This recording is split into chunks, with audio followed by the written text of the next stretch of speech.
Continuando con la clase de métodos cuantitativos para la conservación de poblaciones, vamos a ver otro tema que también va a entrar en las pruebas de desempeño. Y vamos a ver algunos factores que influyen en los riesgos de extinción de poblaciones. El primero es el tamaño poblacional. Todos los riesgos afectan más intensamente a las poblaciones pequeñas. Todas las poblaciones, grandes o pequeñas, están en riesgo de extinción, pero estos riesgos son más acentuados en las poblaciones pequeñas, están en mayor riesgo. Otra fuente o otro predictor de la probabilidad de que una especie o población se extinga es la variación de los tamaños poblacionales y también la variación de las tasas de crecimiento poblacional. Acá tenemos en este gráfico, vemos cómo fluctúan dos poblaciones en el tiempo. La población representada con la línea azul, vemos que tiene tamaños promedio muy similares a las poblaciones representadas con la línea naranja si sacamos el promedio a lo largo de todos estos años de muestreo. Pero vemos que la población azul está creciendo lentamente, pero sin variaciones exageradas. También, en cambio, tenemos que la población azul, representada con la línea anaranjada, vemos que tiene muchos picos y valles, y los valles pues son temporadas en las que las poblaciones alcanzan tamaños muy pequeños. Entonces, esta variación en el tamaño poblacional, que se debe a variaciones en las tasas de crecimiento poblacional, también es un indicador de la probabilidad de extinción. Y por supuesto, a mayor variación temporal, tanto de los tamaños poblacionales como de las tasas de crecimiento, mayor probabilidad de extinción en un futuro cercano.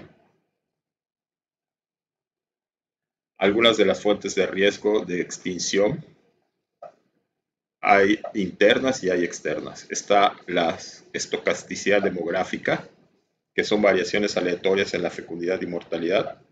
La estocasticidad genética, que son variaciones en la estructura genética de la población, en la que no necesariamente se van a representar más o se van a fijar más los genes que produzcan mejor adecuación o mejor adaptación de los organismos a su ambiente. Y bueno, en casos exagerados, en poblaciones demasiado pequeñas, vamos a tener que la alta endogamia produce una depresión por endogamia, que es cuando disminuye ya sea la fecundidad o aumenta la mortalidad de recién nacidos. Tenemos la deriva génica, que es cuando empiezan a dominar algunos genes que no necesariamente son los más adaptativos al ambiente.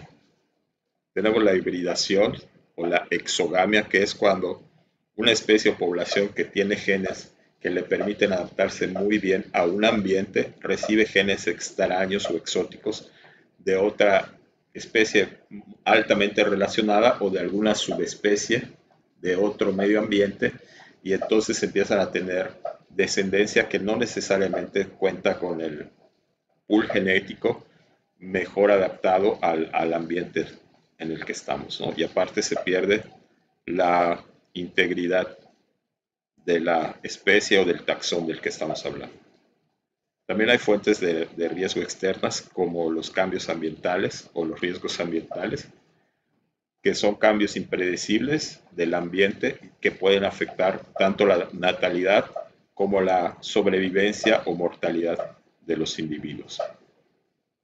Y algunas catástrofes, que son cambios ambientales, pero que ocurren en un periodo de tiempo muy corto, como puede ser la explosión de un volcán o un incendio forestal de grandes dimensiones o la tala de grandes extensiones de selva en pocos años o en pocos meses, o algún huracán, etcétera, que en muy poco tiempo se cambia drásticamente la estructura de la comunidad, y eso afecta a las poblaciones o a las especies que tengamos interés de estudiar o de conservar. En la estocasticidad demográfica vemos que son variaciones aleatorias de la fecundidad y de las probabilidades de sobrevivencia. Estas variaciones no se las podemos atribuir a cambios ambientales, es decir, son variaciones que ocurrirían incluso si el ambiente fuera totalmente estable. Entonces, bueno, acá vemos, por ejemplo, que esta hembra de jaguar no se quiere aparear con el último macho de la especie, independientemente del ambiente en el que esté. No puede ser que el ambiente sea el más agradable y más propicio para que haya romance, pero nada más que hubo la mala suerte que el último jaguar no es del tipo de la última hembra que queda. En la estocasticidad genética, cabe decir que afecta más intensamente a las poblaciones mientras más pequeñas sean, pero también puede afectar a poblaciones grandes cuando estas poblaciones grandes han sido fundadas a partir de muy pocos ancestros o de muy pocos individuos que llegan a un lugar y se reproducen entre ellos. Entonces, terminan fundando, aunque sea una población muy grande y aparentemente exitosa, pero con una baja diversidad genética. Entonces, esto también puede afectar a largo plazo la capacidad de la población de responder a cambios ambientales o de responder pues a cuando se empiecen a presentar genes deleterios o enfermedades debidas a los genes. La estocasticidad ambiental son cambios aleatorios del ambiente para los cuales la especie, como son cambios impredecibles, no puede estar adaptado. Y estos cambios ambientales, que puede ser del ambiente abiótico, como en este caso de las gráficas que tenemos temperaturas, pueden ser en el ambiente abiótico o en el ambiente biótico, que es la coexistencia con otras especies. Entonces, cambios como la introducción de nuevos depredadores para los cuales la especie no ha estado adaptado porque no ha coexistido históricamente, o un nuevo patógeno para los cuales la especie o población no tiene defensas, algún patógeno de una especie muy relacionada, o cambios en la estructura de la vegetación por tala o por poda excesiva. Perdón, estamos hablando de ambiente biótico. O la introducción de nuevas especies que pueden ser altamente competitivas, o nuevas visitantes florales que no polinizan efectivamente a las flores, pero que sí utilizan los recursos del néctar y polen, etc. El vórtice de extinción es un fenómeno que se da cuando una población que puede ser grande o mediana sufre una disminución drástica y entonces se genera un círculo vicioso o una espiral viciosa que solamente termina con la extinción de la población. Entonces, una disminución muy drástica de las poblaciones hace que a estas poblaciones ahora ya más pequeñas sufran con mayor intensidad los riesgos tanto demográficos como ambientales como genéticos. Estos riesgos hacen que la población disminuya todavía más. Esta nueva disminución hace que los riesgos tengan todavía mayor impacto y así sucesivamente hasta que si no hay alguna intervención o algún cambio en esta dinámica, se termina con la extinción de la población. Entonces, bueno, acá tenemos la metáfora del vórtice, que las poblaciones que están más cerca del vórtice, podríamos decir que son las poblaciones más pequeñas, y mientras más pequeñas sean, más rápido se mueven hacia el vórtice, que es la extinción. Y las poblaciones grandes pues se pueden mover lentamente del vórtice de extinción o incluso se pueden alejar del vórtice de extinción.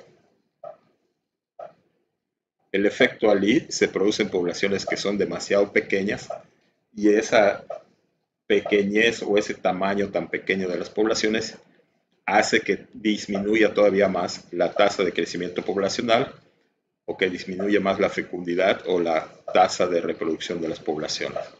Esto se puede ver a que puede haber tan poquitos individuos en un ambiente determinado, tan poquitos individuos de una especie o población, que les es difícil encontrar pareja para parearse, como en el caso de estos animalitos que son dos pequeños zorros del desierto perdidos en la inmensidad de las arenas.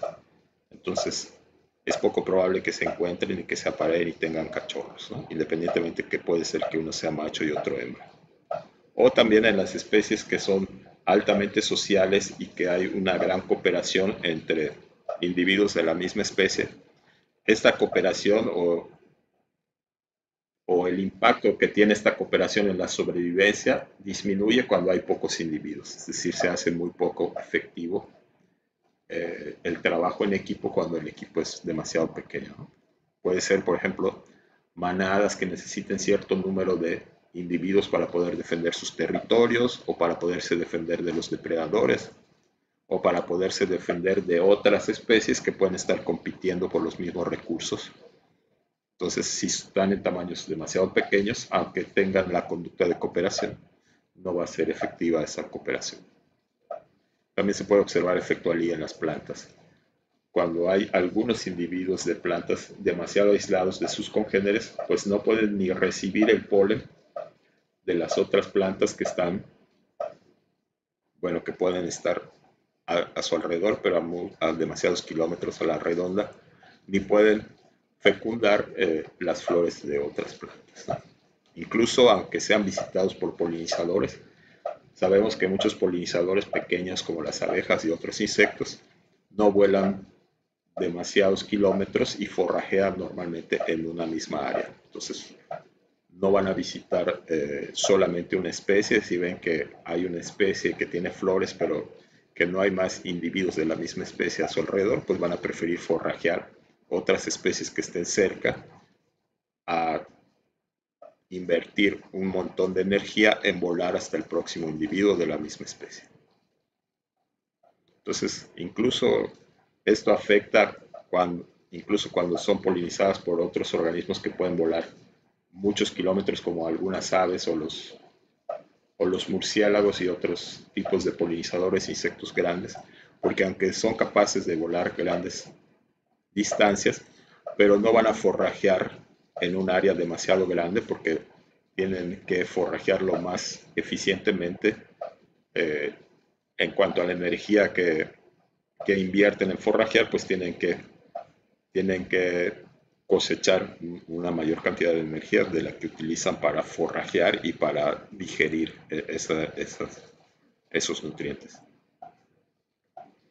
La extinción no es que sea un término relativo, pero existen varios conceptos que en ciertos contextos se pueden utilizar como sinónimo de la extinción o que están muy asociados o muy correlacionados con la palabra o el concepto de extinción. Por ejemplo, la pseudoextinción es cuando una población o especie alcanza un tamaño suficientemente pequeño como para decidir que ya tienen un alto riesgo de extinguirse en el corto o mediano plazo.